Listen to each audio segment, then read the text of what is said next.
धीरे धीरे मंच पर मेरे साथ विराजमान कार्यक्रम के संयोजक राजेश चौहान जी, मेरे साथ चंडीगढ़ से पधारे डॉक्टर प्रशांत जी, यहाँ इस सभागार में उपस्थित प्राध्यापकगण, विद्यार्थी,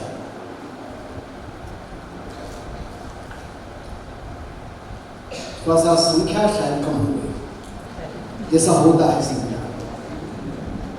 29 साल की टीचिंग की है मैंने, क्लासरूम टीचिंग ज़्यादा की। मुझे सौभाग्य मिला कि मैंने महाराष्ट्र में भी पढ़ाया, राजस्थान में भी पढ़ाया और अब दिल्ली में। और जन्म मेरा ऐसी जगह हुआ जहाँ निमाड़ी बोली जाती थी। स्टार्टिंग नौकरी की ऐसी रही जहाँ मराठी बोली जाती थी, और उसके बाद वागड़ी बोली जाती थी। बांसवाड़ा के इलाके में, उदयपुर के इलाके में निवाड़ी बोली जाती थी। तो ये कुछ ऐसे इलाके थे जहाँ गुजराती आसानी से समझी जा सकती है। जिसको निमाड़ी और वागड़ी आती है वो गुजराती समझ सकता है। और किस्मत से गुजराती परिवार से बहुत निकटता रही, तो अभी जो सर कह रहे थे कि हम समझ नहीं रहे थे, 90% तो समझ गए।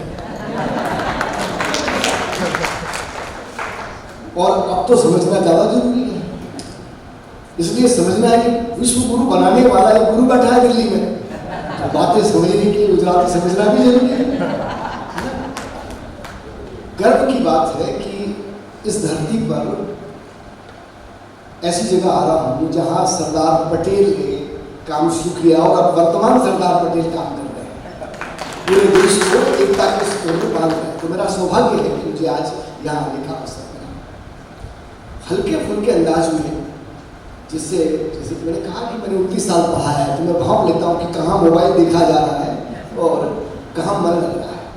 तो अपनी बात भी कह दें, और इतनी दूर से चल के आए, आपने इतना खर्चा हम पर किया है, तो कुछ तो फायदा मिले आपको। मैं राजस्थान के शिक्षा बोर्ड में रहा, वहाँ सिलेबस बनाने में भूमिका अदा की, पुस्तक लिखी 11th की, NCERT की मीटिंग में भी गया, यूनिवर्सिटीज़ के सिलेबस बनाने में भी रहा, और अभी इग्नू में हमने जो कोर्स डेवलप किया, जैसा कि पूर्व वक्ता ने आपको बताया, तो वो अनुभव जो मिले 4-5 स्टेट के, प्रयागराज या BHU में जाने के, बनारस हिंदू यूनिवर्सिटी में, अभी थोड़े दिनों पहले हम लोग तमिलनाडु और भाई साहब के साथ कर्नाटक में थे, तो वहाँ जो लोगों से चर्चा हुई, इंडियन नॉलेज सिस्टम पे ही तमिलनाडु में और बेंगलोर में एक लेक्चर था, तो वहाँ भी जो चर्चा हुई विभिन्न प्रोफेसर से, तो विभिन्न देश के हिस्सों से नई नई चीज़ मिलती है। तो मैं तो चाहता था कि मुझे भी कोई नई चीज़ यहाँ मिले, कोई गुजरात के शिक्षा के बारे में कुछ बात करे, लेकिन जो मुझे आइडिया है और जो मुझे समय दिया गया है उसका पालन करते हुए अपनी बात में रखूँगा, आपकी मनन स्थिति को, ऑडियंस को देखते हुए।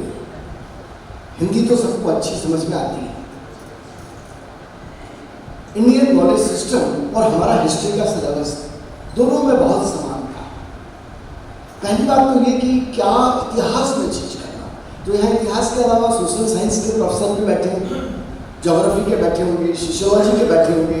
तो इतिहास आजकल इंटरडिसिप्लिनरी अप्रोच हो रही है, मल्टी डिसिप्लिनरी अप्रोच हो रही है, इसलिए वो चीज़ केवल इतिहास के लिए नहीं, वो सबके लिए।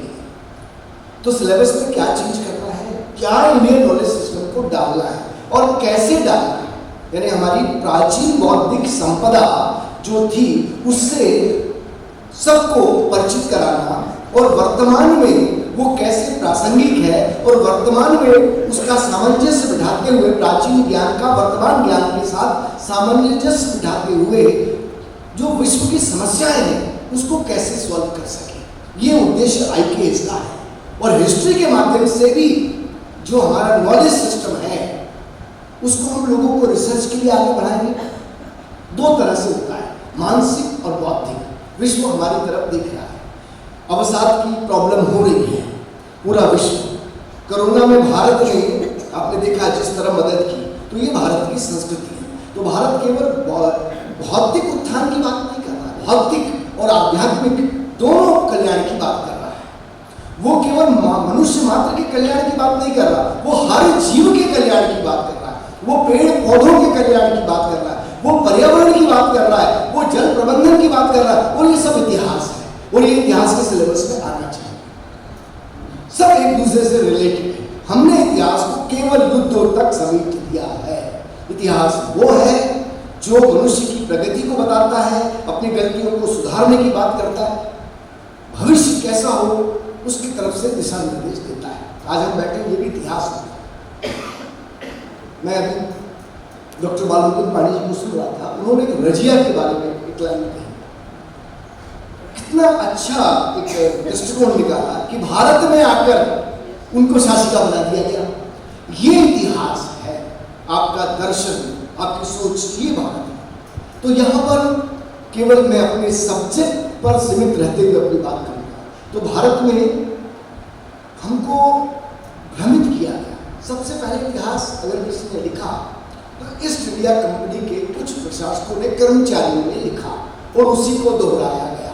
तो भारत का इतिहास भारत ने नहीं लिखा। और भारत एकमात्र ऐसा देश है जिसका इतिहास लिखते समय विदेशी स्रोत का उपयोग किया जाता है। विश्व में शायद ऐसा कोई देश नहीं होगा जहां का इतिहास लिखते समय वहां के स्रोतों का इस्तेमाल न किया गया।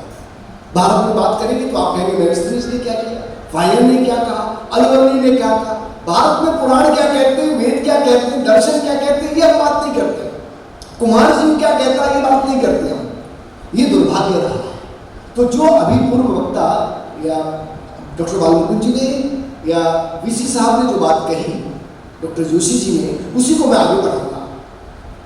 सबसे पहले तो जैसे मैंने दो आदमी की बात बताई आपको, एक रॉबर्टसन था और एक रॉबर्ट आर्म था, ब्रिटिश ईस्ट इंडिया कंपनी के ये लोग थे। इन्होंने थोड़ा सा इतिहास लिखा, इसी को आगे के इतिहासकारों ने आगे बढ़ाया।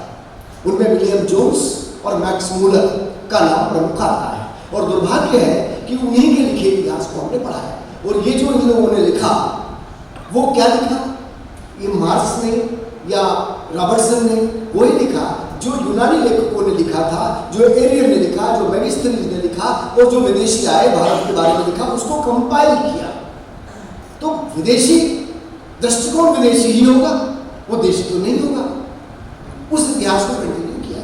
मिल इतिहास लिखता है तो पहले वो इतिहास लिखता है, फिर तथ्य जुटाता है। दुर्भाग्य देश का।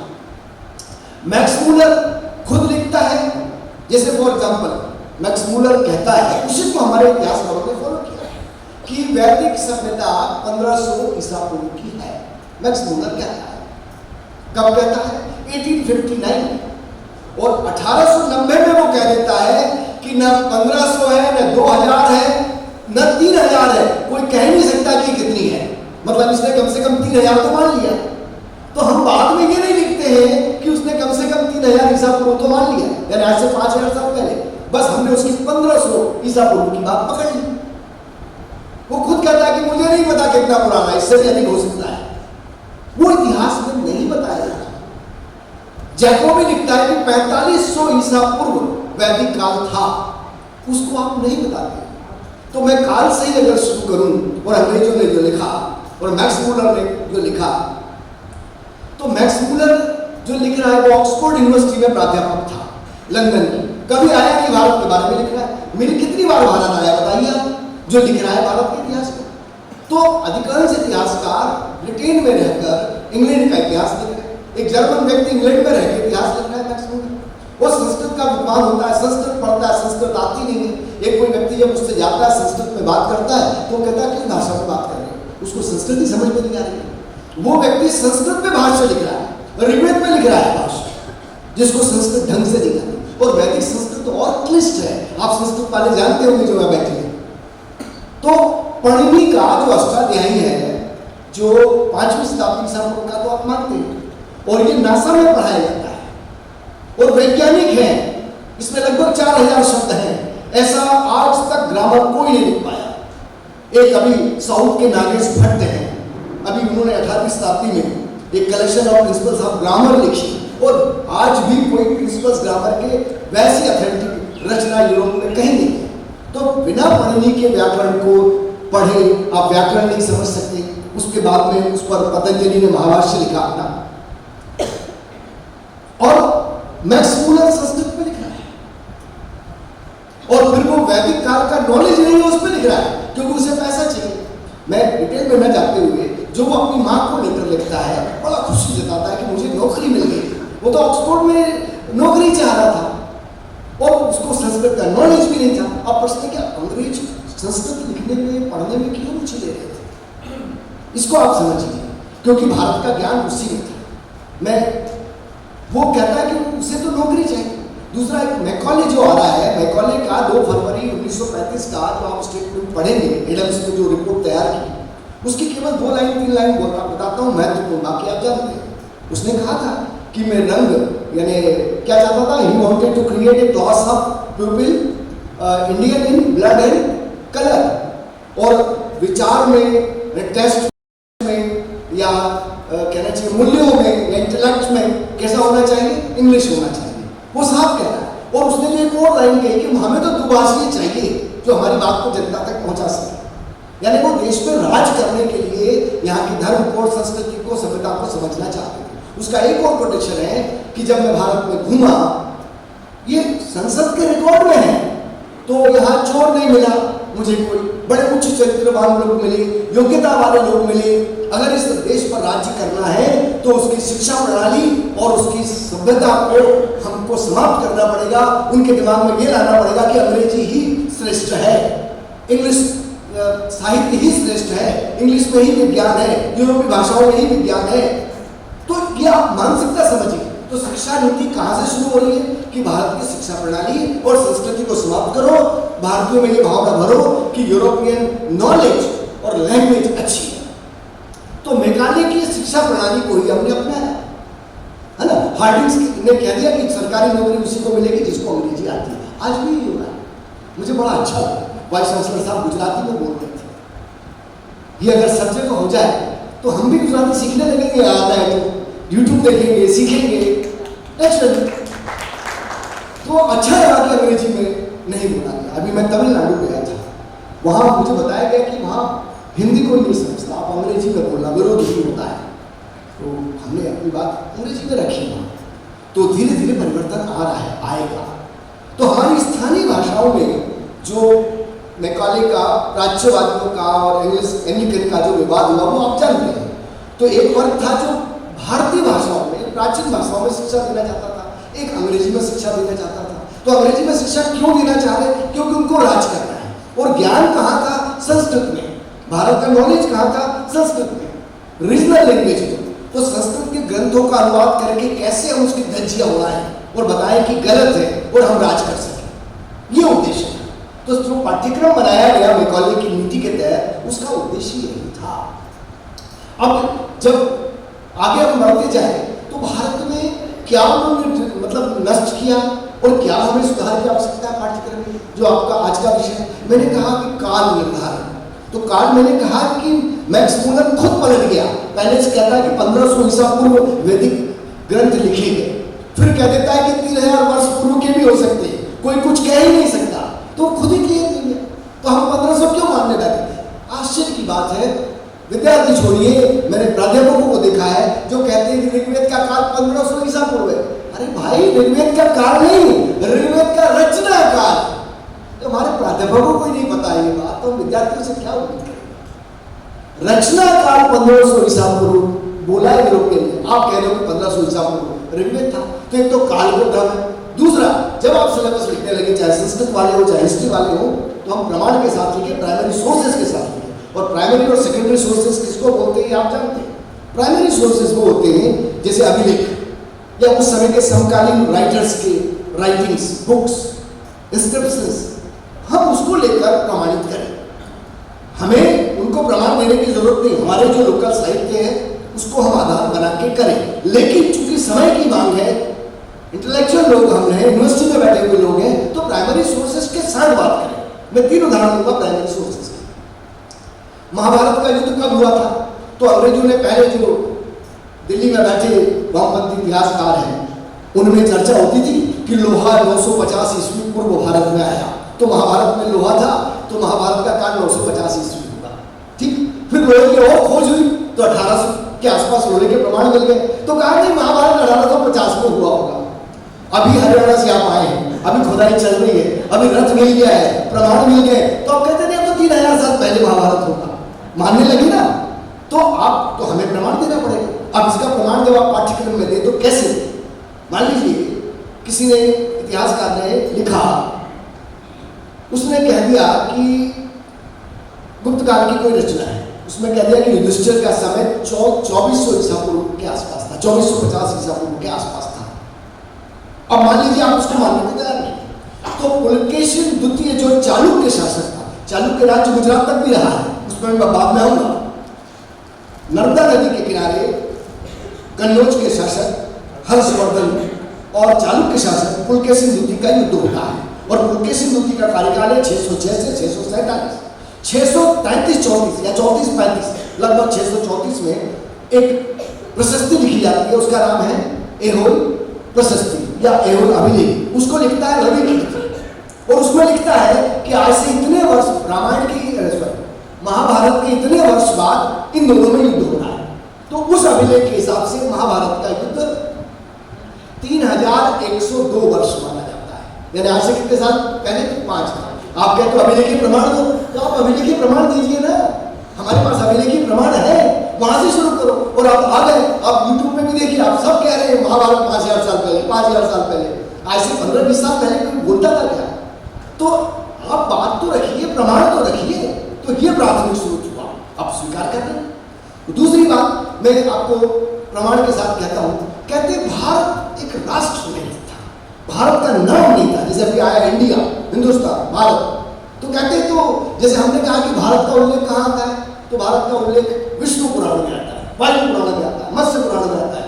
विष्णु पुराण में लोकेशन दी हुई है कि अब 2 बातें, राजनीतिक रूप से एक नहीं था, देश नहीं था, भारतवर्ष का नाम क्या था, इस पर जो विवाद होता है उसके लिए मैं प्रामाणिक बात करता हूं। विष्णु पुराण में लिखा है हिमालय के उत्तर, समुद्र के उत्तर और हिमालय के दक्षिण में जो देश है वो भारत है।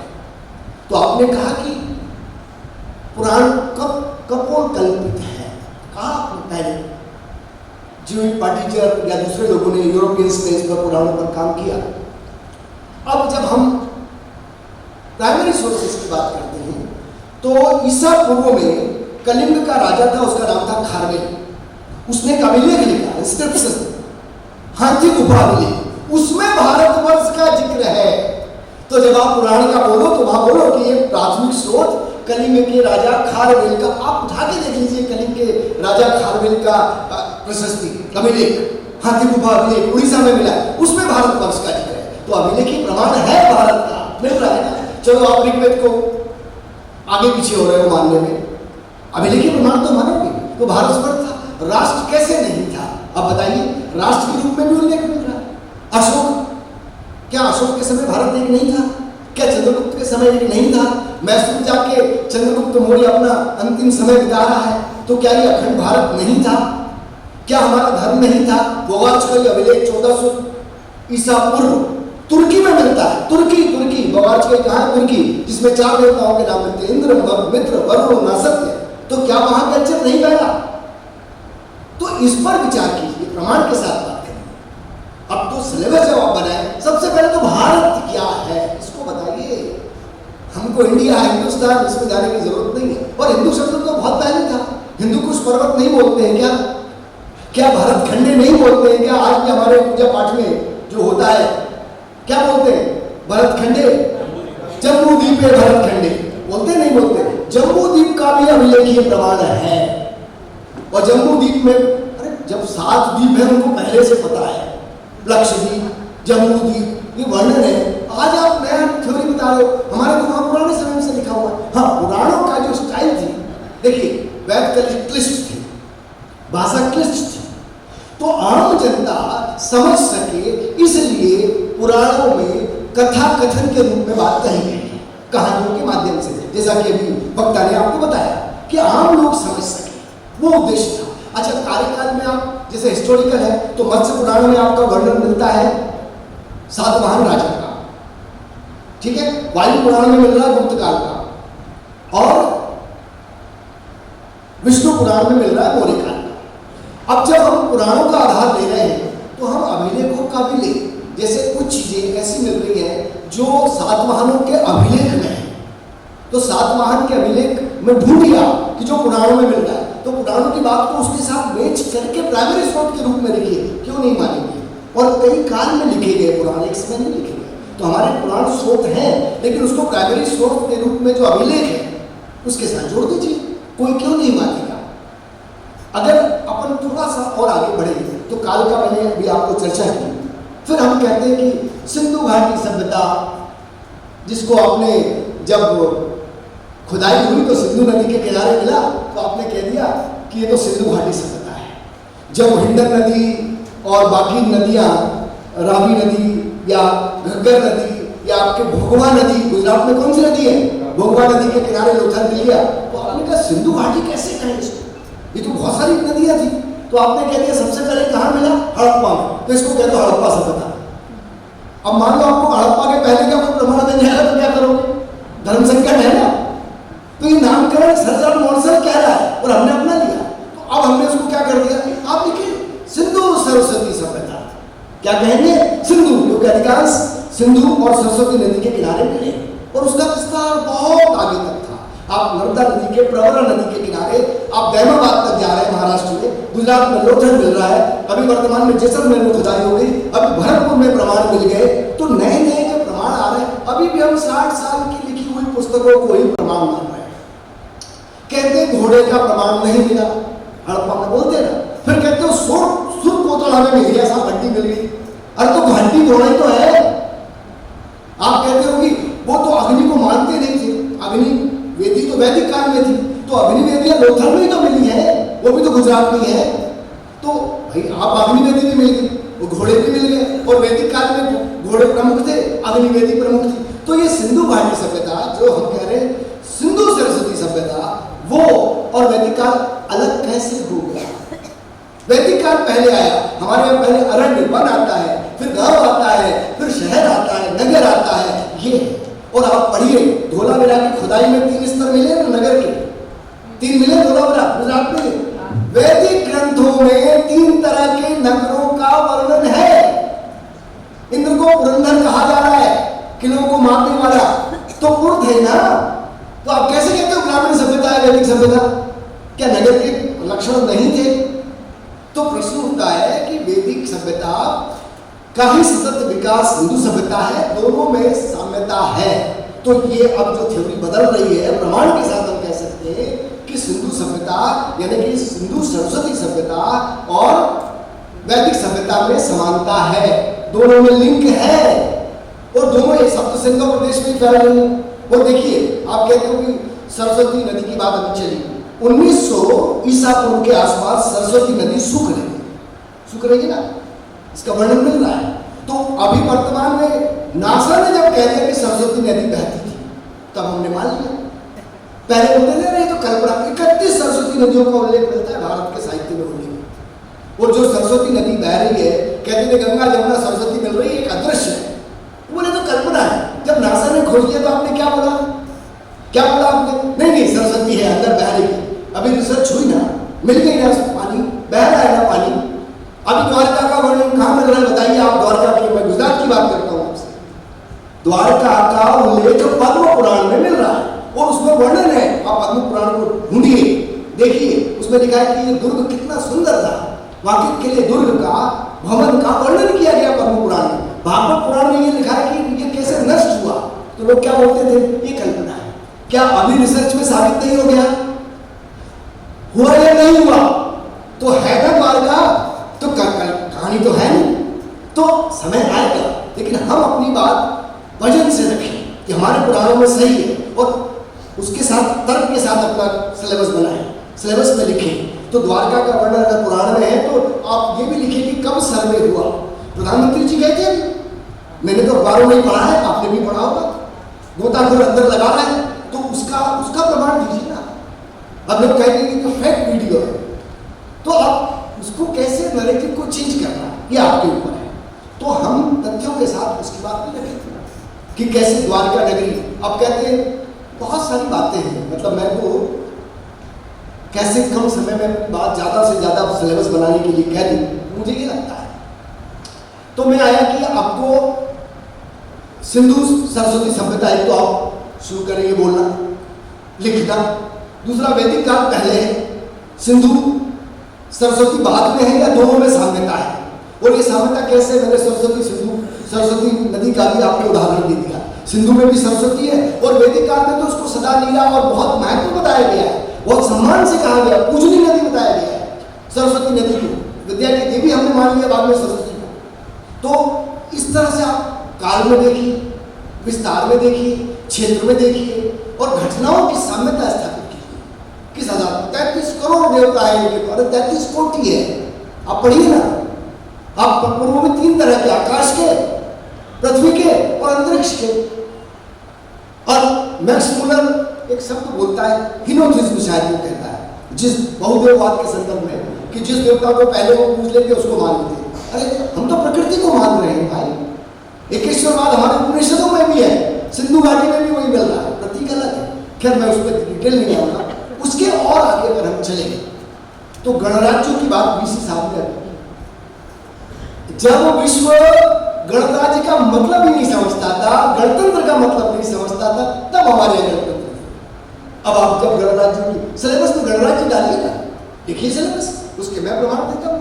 जब सिकंदर आया तो सिकंदर के साथ जस्टिना, जिस सिकंदर के समकालीन लेखकों में, उसके बाद के लेखकों ने भारत में गणराज्यों का वर्णन किया है।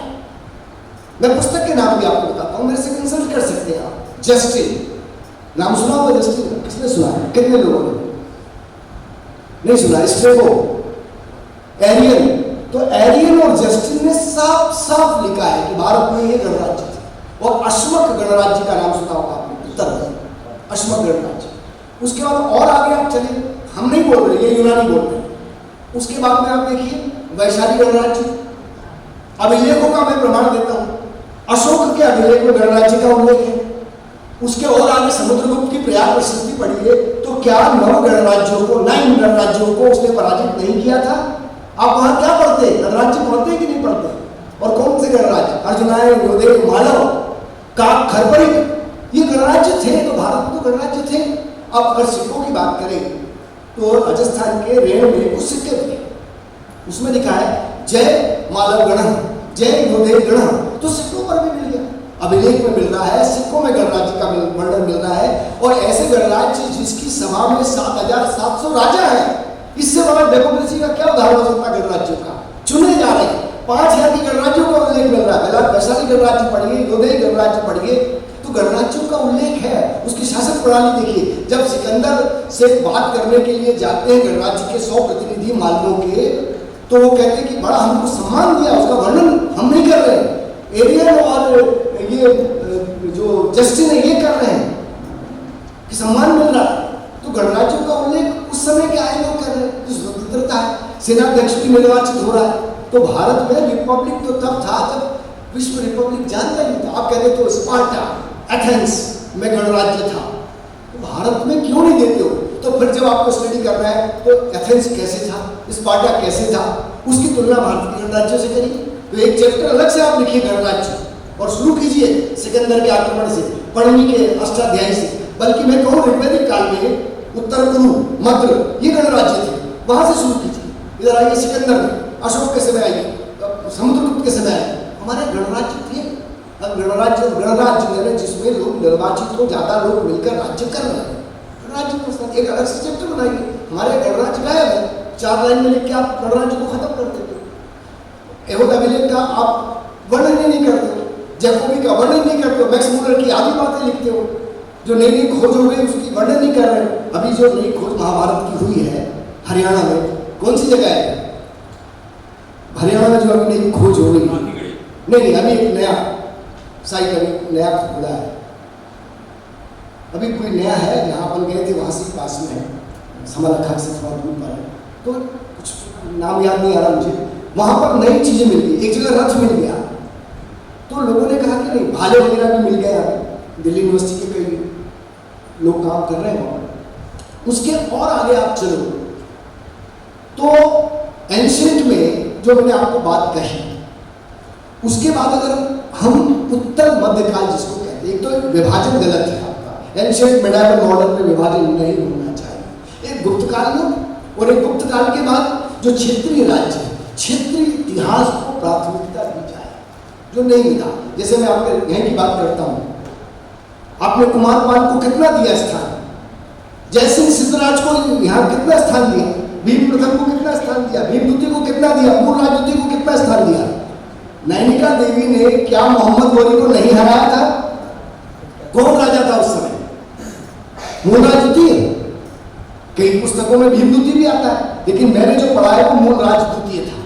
नैनिका देवी उनकी संरक्षक थी और 1178 में आबू के पास युद्ध हुआ और मोहम्मद गौरी को हराया। तो जब गुजरात की चालुक्य वंश की एक रानी हरा रही है, उसको कितना इतिहास में आप वर्णन दे रहे हैं? क्या गुजरात उनके पाठ्यक्रम में उसको वो स्थान मिला? इस पर आपको विचार करना है। ये तो प्रमाण है। दूसरा, कुमारपाल ने वो काम किया, आप कहते हो कि औरंगजेब ने जुआ बंद करवाया या XY जो भी काम किया, कुमारपाल पशु हिंसा रुकवा रहा है, जुआ बंद करवा रहा है। और जब आश्चर्य की बात है कि जो कसाई है उनका रोजगार छिन रहा है, तो वो कहता है कि 3 साल का मैं तुमको कमाई जो तुम्हारी होगी कसाई का काम करते, वो एडवांस दे रहा है, धन दे रहा है। ये इतिहास में है क्या और कितना है? तो ये आना चाहिए पाठ्यक्रम में। ऐसा नहीं कि आप केवल ग्लोरी ही कुछ कृतियां थी उससे भी हम सीखे लाएगा। उसके बाद आगे आप आओ, मैं थोड़ा सा और आगे जाऊँ। पृथ्वीराज चौहान की बात हुई इस मंच से। आप 1192 के तराइन के द्वितीय युद्ध का तो वर्णन कर देते हो, 1191 के तराइन के प्रथम युद्ध का वर्णन क्यों नहीं करते? उसमें क्या हो रहा है? पृथ्वीराज, मैं 4-5 ग्रंथों के नाम बताता हूँ। एक पृथ्वीराज रासो है, उसमें कहते हैं कि मोहम्मद गौरी को पृथ्वीराज ने 21 बार हराया। हमने महाकाव्य में 7 बार, जो अपने पृथ्वीराज प्रबंध में 8 बार हराया। किसको? मोहम्मद गौरी को। चलो ये कल्पना है, आप मान सकते हो कि चलो ये मुठभेड़ रही होगी, इस पर आप विचार विमर्श या विवाद कर सकते हो। लेकिन प्रथम युद्ध फरिश्ता में लिखता है, तारीख फरिश्ता में। मिनहाजुल सिराज तारीख नासरी में भी इसका जिक्र करता है। और कैसे मोहम्मद गौरी भाग रहा है और भटिंडा तक उसका पीछा पृथ्वीराज चौहान की सेना कर रही है। क्या आप में से कितने लोगों ने पढ़ा? ये क्यों नहीं वर्णन किया जाता है इतिहास में? क्यों? क्योंकि दिल्ली सेंट्रिक इतिहास है, एक विचार विशेष का इतिहास लिखा गया है। इसको आगे बढ़ाना पड़ेगा। आप लोकल राजाओं की अगर बात करेंगे, मैं अब बात करूं मेवाड़ की। मेवाड़ आना चाहिए, चालुक्य वंश गुजरात का आना चाहिए, देवगिरी का राज्य आना चाहिए, रामचंद्र आना चाहिए, आपके पाठ्यक्रम में कृष्णदेव राय आना चाहिए, अहोम आना चाहिए, शिवाजी आना चाहिए, गुरु गोविंद सिंह आना चाहिए। ये कहाँ जा रहा है?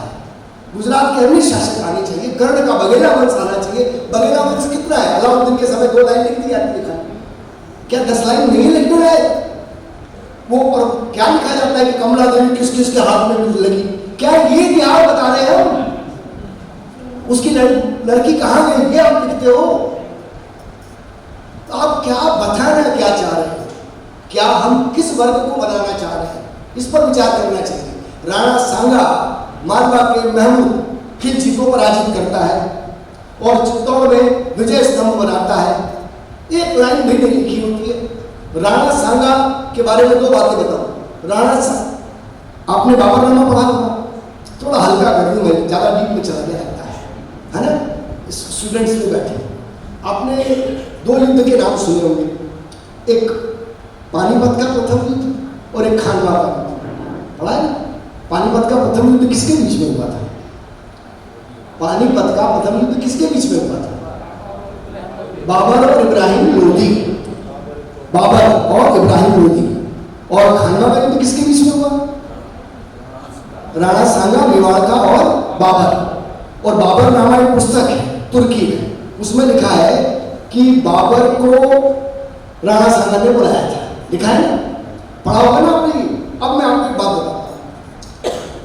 1126 में पानीपत का प्रथम युद्ध हो रहा है, 21 अप्रैल 1526 में। उसमें इब्राहिम लोदी को बाबर हरा रहा है, ठीक है? उसके पहले खातौनी के युद्ध में 1517 में, बूंदी के पास है राजस्थान में, 1517 में खातौनी के युद्ध में राणा सांगा इब्राहिम लोदी को हरा रहा है। तो जब वो इब्राहिम लोदी को हरा देता है तो बाबर को क्यों बुलाने जाएगा भाई? अजीब बात नहीं लगी आपको? कभी सोचा आपने कि जो आदमी खुद हरा रहा है वो बाबर को क्यों निमंत्रण देगा?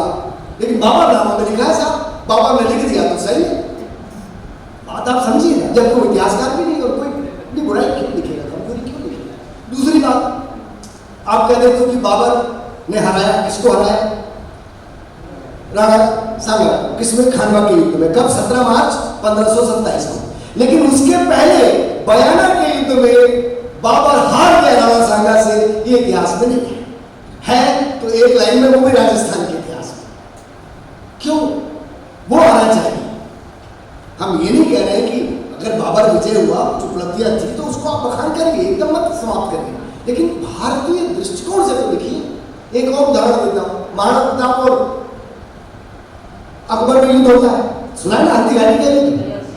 तो ये बता दो कि क्या महाराणा प्रताप ने समर्पण कर दिया था क्या?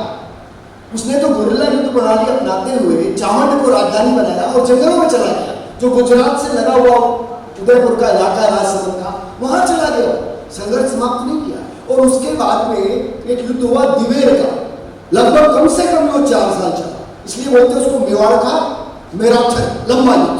जैसे हल्दीघाटी को कहते हैं मेवाड़ का थर्मोपाल, उसको क्या बोलते हैं? मैराथन। इतने साल चला, कुछ नहीं कर पाया। तो उसका दिवेर का युद्ध का आधे लोग नहीं जानते होंगे, दिवेर के आधे क्या 80% नहीं जानते होंगे स्टूडेंट। तो वो इतिहास में युद्ध भी कैसे पढ़ाया जा रहा है ये देखिए। पहला युद्ध, राजाओं का कॉन्ट्रीब्यूशन। अमुक्तमाल्य पुस्तक लिखी तेलुगु में, किसने? कृष्णदेव राय ने। कृष्णदेव राय को कितने में समेट दिया? बाबरनामा में बाबर खुद कह रहा है कि भारत के शक्तिशाली शासकों में कृष्णदेव राय है।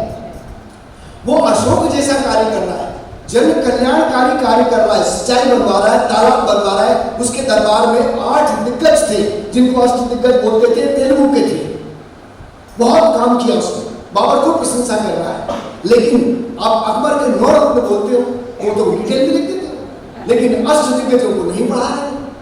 आप कहते तो बाबर ने आत्मकथा लिखी, लेकिन अमुक्तमाल्य लिखी, उसमें वो उसको क्यों भी डिटेल पढ़ाते हो?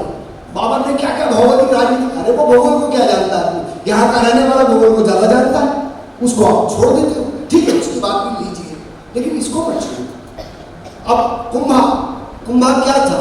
संगीत में संगीत रत्नाकर, संगीत राज, रसिक प्रिया पे टीका लिख रहा है, वो संगीत की पुस्तकें लिख रहा है। एक लिंग महावाक्य नामक पुस्तक की आधी पुस्तक एक भाग को लिख रहा है। राणा कुंभा को इतिहास की सांस्कृतिक उपलब्धियां गजब की है उसकी।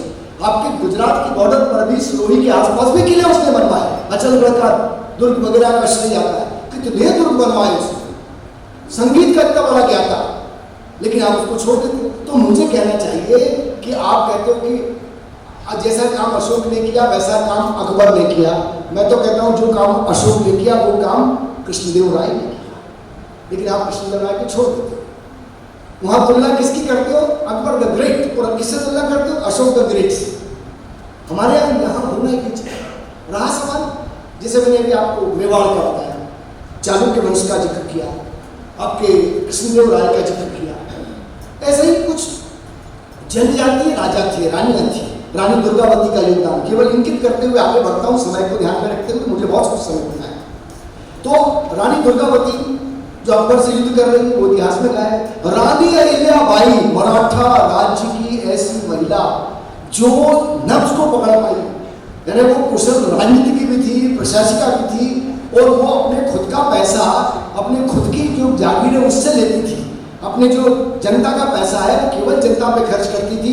महेश्वर में उसकी राजधानी थी, और वो रामेश्वरम तक पानी पहुंचा रही है, गंगा का रोड बनवा रही है, धार्मिक रूप से घाट बनवा रही, जो उसके राज्य में नहीं आ रहे, वहां घाट बनवा रही है, स्त्रियों के लिए अलग नहाने की व्यवस्था कर रही है, धर्मशाला बनवा रही है। इतिहास तो गायब है क्या भाई? तो ऐसी हमारी रानियां गायब है, उनको लाना पड़ेगा। मध्यकाल में आप मुगल काल पढ़ाइए, दिल्ली सल्तनत पढ़ाइए, लेकिन क्या 800 साल यही पढ़ाएंगे? भारत का रीजनल इतिहास नहीं पढ़ाएंगे? ये एकमात्र देश है। अच्छा, साम्राज्य विस्तार की बात करते हैं तो पृथ्वीराज चौहान का 500 साल तो राज्य, मतलब चौहान वंश का 500 साल तो राज्य रहा, चालुक्य वंश का 300-400 साल राज्य रहा, प्रतिहारों का राज्य रहा, शाही वंश का राज्य रहा। शाही वंश ने अरबों से लोहा लिया, बप्पा रावल अरबों को पराजित कर रहा जाकर। तो साम्राज्य विस्तार इनका बहुत बड़ा है, मुगलों से कम नहीं था। और जलालुद्दीन खिलजी तो आपके रणथंभौर में ही हार जाता है, उसके आगे ही नहीं आता, ग्वालियर के आगे ही नहीं आता है। तो जिसका जरा सा, और एक मुगल शासक तो ऐसा था जिसको कहते हैं कि उसका राज्य दिल्ली से पालम तक है, पालम एक हवाई अड्डा है दिल्ली में, तो कुछ किलोमीटर का राज्य रहा था, उसको आप इतिहास में बढ़ा देते हो। हमारे हजारों किलोमीटर तक, वर्षों तक चोल साम्राज्य, स्थानीय स्वशासन, चेर, चोल, पांड्य, इनका आप जिक्र नहीं करते।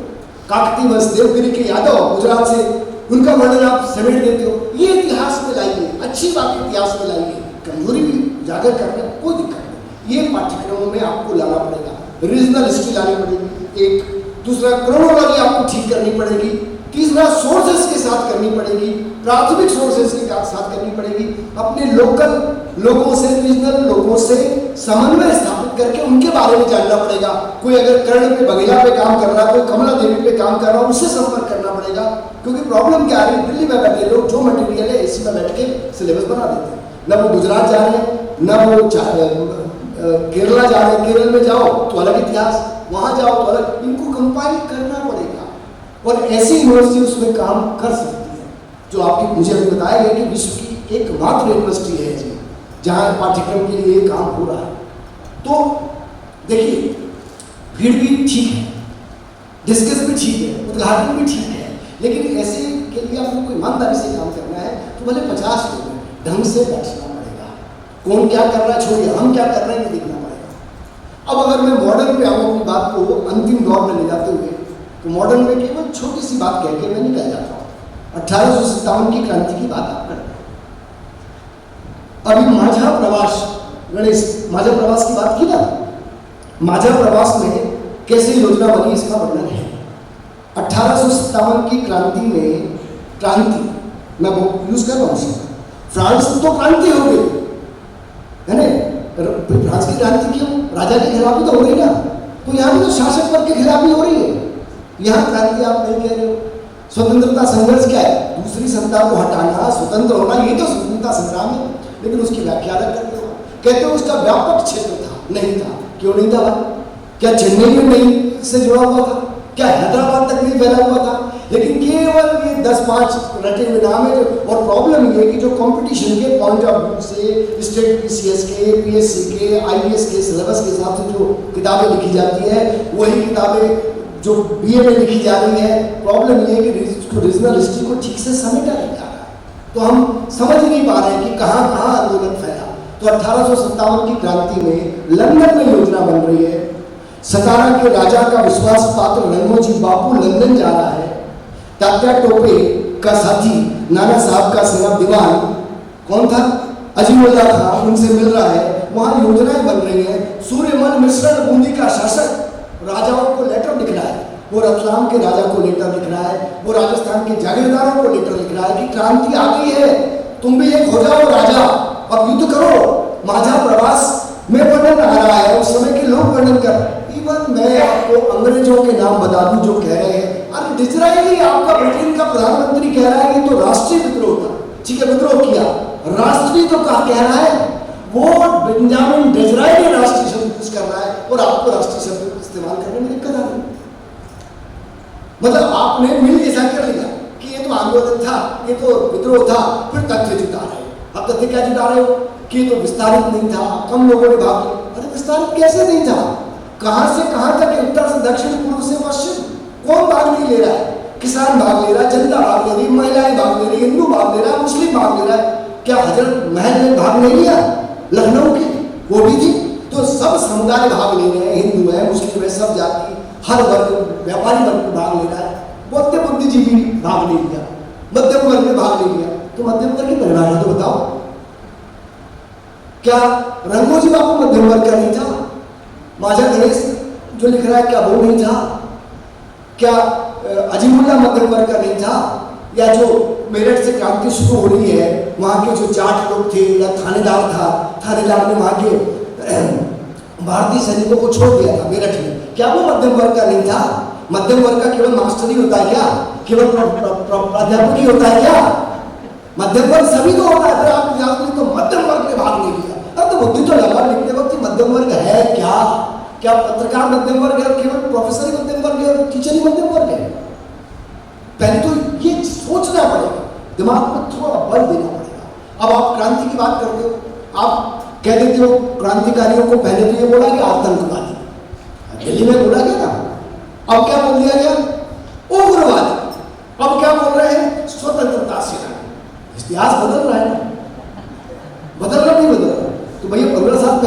गलत था वो आज सही कैसे हो गया? है ना? पहले आप आतंकवादी बता रहे हो, फिर आप बोलते हो उग्रवाद, फिर कहते हो क्रांतिकारी। आप जब वर्णन करते हो तो 1915 में काबुल में राजा महेंद्र प्रताप के नेतृत्व में जो सरकार बनी, उसका इतिहास में कितना उल्लेख है? सरकारें पहले भी बनी अंग्रेजों के जमाने में, उन्होंने समानांतर सरकार बनाई, अंतरिम सरकार बनाई। बरकतुल्ला उसके प्रधानमंत्री चुने जाते हैं, पिल्ले जी उसके होते हैं, शमशेर सिंह होते हैं, मथुरा सिंह होते हैं, इनका नाम इतिहास में गायब है। कितने लोगों ने मथुरा सिंह के बारे में सुना? कितने लोगों ने शमशेर सिंह के बारे में सुना? कितने लोगों ने पिल्ले के बारे में सुना? नहीं सुना। उसके बाद और आगे बढ़ जाओ तो आजाद, जब 1942 में भारत छोड़ो आंदोलन हो रहा है, उस समय 3 जगह समानांतर सरकार बन गई। बिहार के तामलुक में, बंगाल के तामलुक में, मिदनापुर में, उत्तर प्रदेश के बलिया में, और तीसरा महाराष्ट्र के सतारा। जब समानांतर सरकार हो गई, चित्तू पांडे बलिया में कलेक्टर घोषित कर देता है और हमारा झंडा फहरा देता है। तो उसका कितने, अच्छा उस समय तो कांग्रेस के सब नेता अंदर हो गए थे, गांधी जी और ये सब। तो आप ये लिखते हो कि ये आंदोलन स्वस्फूर्त था, लिखते हो ना अपने आप, क्योंकि अधिकांश नेता जेल में थे। तो स्वस्फूर्त मतलब क्या हुआ? जनता का चलाया हुआ। फिर आप एक पार्टी का क्यों बोल देते हो? तो ये सोचना पड़ेगा कि जो लिख रहे हैं खुद अपनी बात आप काट रहे हो, लिख भी रहे हो, कितनी मूर्खतापूर्ण। कोई सामान्य व्यक्ति भी सोचेगा स्वस्फूर्त था, सब नेता जेल में थे, तो आंदोलन चलाया किसने? इस पर एक बार सोचना पड़ेगा। 1857 की क्रांति में ठीक है, सैनिकों ने विद्रोह शुरू किया, विद्रोह शब्द में इस्तेमाल कर रहा हूँ जैसा अंग्रेज कह रहे हैं, लेकिन जब सब लोग शामिल हो गए तो क्या वो स्वतंत्रता आंदोलन नहीं था? पहले योजना बन रही है तो क्या स्वतंत्र होने के लिए नहीं थी? इस पर विचार करना पड़ा। सुभाष चंद्र बोस की सेना में ऑथेंटिक आंकड़े जो है 26,000 सैनिक मारे गए आजाद हिंद फौज के। उसको कितना इतिहास में लिखते हो? 1.5 पेज में, 2 पेज में। डर गए थे अंग्रेज कि जीवन क्या था आजाद हिंद फौज। बच्चों के लिए जो उनका इतिहास नहीं हुआ उनके लिए बोल रहा हूं। आजाद हिंद फौज में वो सैनिक थे जो अंग्रेजों की तरफ से भारतीय लड़ रहे थे। उन सैनिकों को रास बिहारी बोस ने मिलकर एक सेना बनाई और उसका सेनापति नियुक्त कर दिया सुभाष चंद्र बोस को।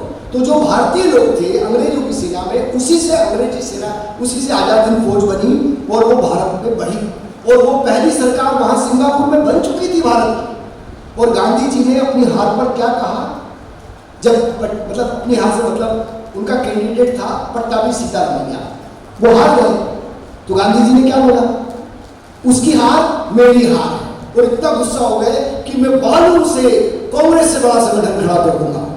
गांधी जी के शब्द है ना ये। और सुभाष चंद्र बोस को कोऑपरेट नहीं किया उनके सपोर्टर्स ने गांधी जी के, तो क्या हुआ? सुभाष चंद्र बोस ने फॉरवर्ड ब्लॉक बनाया। उन्हें लगा कि देश उद्देश्य क्या है? देश को आजाद कराना। उसके बाद वो जब चले गए, वो हिटलर से भी मिल रहे हैं, देखिए देश के लिए जर्मनी जा रहे हैं, जापान जा रहे हैं। वहां से जब वो कर रहे हैं तो आप देखिए कि अपनी ब्रिगेड का नाम किस पर लगाए हैं? क्या उसमें नेहरू का नाम नहीं दिया? क्या गांधी का नाम नहीं दे रहे? क्या लक्ष्मीबाई का नाम नहीं दे रहे? क्या बापू को संबोधन नहीं दे रहे? चाहते तो तुमने मुझे कांग्रेस में सपोर्ट नहीं किया, मैं तुम्हारा नाम नहीं लूंगा। आजकल तो यही हो रहा है ना। तो रास्ते अलग थे, गांधी के योगदान को हम कम नहीं कर सकते, लेकिन सुभाष चंद्र बोस को क्या कम इतिहास में नहीं लिखा गया? और मैं तो ये कहूंगा कि जो उस समय की परिस्थितियां थी, स्वस्फूर्त आंदोलन नहीं होता।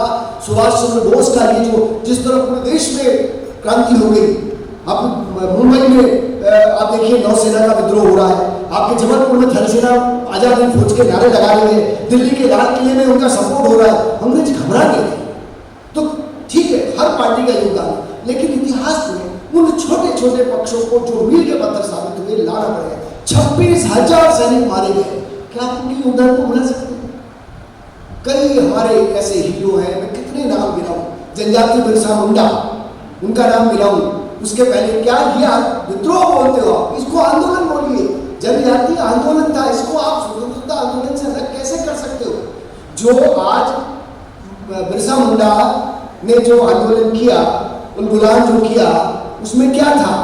जलियांवाला बाग जैसा हत्याकांड हुआ था, लेकिन उसको इतिहास में कितना लिखा गया? बिरसा मुंडा का योगदान को भुला दिया आपने, केवल जनजाति तक छोड़ दिया। आपके गुजरात की बॉर्डर पे राजस्थान के बांसवाड़ा के पास एक जगह है जिसको जलियांवाला बाग बोलते हैं, क्या नाम है उसका? मानगढ़ धाम। मानगढ़ धाम का क्या इतिहास में योगदान है? जो गुजरात या राजस्थान के लोग उनको पता है, बाकी को पता ही नहीं। तो वहाँ पे योगदान आप जानते हैं जो कुछ हुआ था। तो ये इतिहास में हमको लाना पड़ेगा, जनजातीय योगदान, किसान का योगदान, क्रांतिकारियों का योगदान, महिलाओं का योगदान, मुस्लिम वर्ग का भी योगदान, सबको आपको स्वतंत्रता संग्राम में लिखना पड़ेगा। तो इतिहास लिखते समय जो सिलेबस बनाया जाए, वो चूंकि मेरे को दोनों उद्देश्य बनाए गए थे कि सिलेबस भी हो, आपका लेक्चर भी हो और दोनों बातें आपको कहनी थी। तो मुझे लगता है तो काल निर्धारण ठीक करते हैं। अगर अपनी बात को मैं समेटूँ तो दूसरा वैदिक और जो सिंधु सरस्वती सभ्यता है उसको ठीक करें, तथ्यों के साथ बात करें, रीजनल हिस्ट्री को लेकर आए, उसमें कुंभा का योगदान महत्वपूर्ण हो, राणा सांगा का हो, कुमारपाल का हो, उसमें मूल राजदूती का योगदान हो, पृथ्वीराज चौहान का योगदान हो, उसमें बप्पा रावल का नाम हो, उसमें शिवाजी का नाम हो, उसमें गोविंद गुरु का नाम हो, ये अहिल्याबाई जैसी लोगों को लेकर आ जाए, बिरसा मुंडा में एक चैप्टर हो। दूसरा हमारे नॉलेज सिस्टम का एक लास्ट पार्ट जो मैं कहना चाह रहा हूँ, मेरे समय का से भी कम समय में अपनी बात खत्म करना चाहता हूँ मैं। नॉलेज सिस्टम में जैसे हम बात करते हैं तो हम बात करते हैं कणत की, और एक नाम और लूंगा मैं, पहले तो कणत की बात कर लें, उसके पहले बोधायन की बात कर लें। बोधायन में हाँ मुझे ध्यान है, जो टाइम दिया गया उसका ध्यान है मुझे, और मैंने कहा उससे कम समय में ठीक है। तो कणत ने एक परमाणु थ्योरी दी थी 5 ईसा पूर्व। उसके 2600 साल बाद डाल्टन ने सिद्धांत दिया। पाई का मतलब एक पाई का मान है, पाई का मान भी बोधायन ने, कणत ने जो दिया परमाणु का सिद्धांत, कणत ने उसके कणत के 2600 साल बाद डाल्टन दे रहा है। बोधायन ने जो पाई का मान निकाला 3 पॉइंट समथिंग, वो पाइथागोरस और दूसरे वैसे मिलते जुलती चीजें बहुत बाद में आई, इसका उल्लेख नहीं आता है। अब रॉकेट बनाने की अगर मैं बात करूं तो रॉकेट का निर्माण जो भारद्वाज मुनि ने यत्र सर्वस्व नाम का ग्रंथ लिखा, उसमें गर्ग का जिक्र है, गर्ग का जिक्र है, उसमें नारायण का जिक्र है कि उन्होंने ग्रंथों का नाम दिया कि विमान शास्त्र किसने बनाया, और वो आज भी बड़ौदा की लाइब्रेरी में, आपकी गुजरात की लाइब्रेरी में है, भारद्वाज मुनि का यंत्र सर्वस्व जाकर देखिए। तो ये नॉलेज सिस्टम को आपको इस इतिहास में लाना पड़ेगा। मुझे जो समय दिया गया था उससे भी कुछ समय 5 मिनट पहले मैं अपनी बात समाप्त कर रहा हूँ। आपने बहुत ध्यान से सुना, और ध्यान से ना भी सुना हो तो कुछ तो गया ही होगा सबकॉन्शियस माइंड में। धन्यवाद।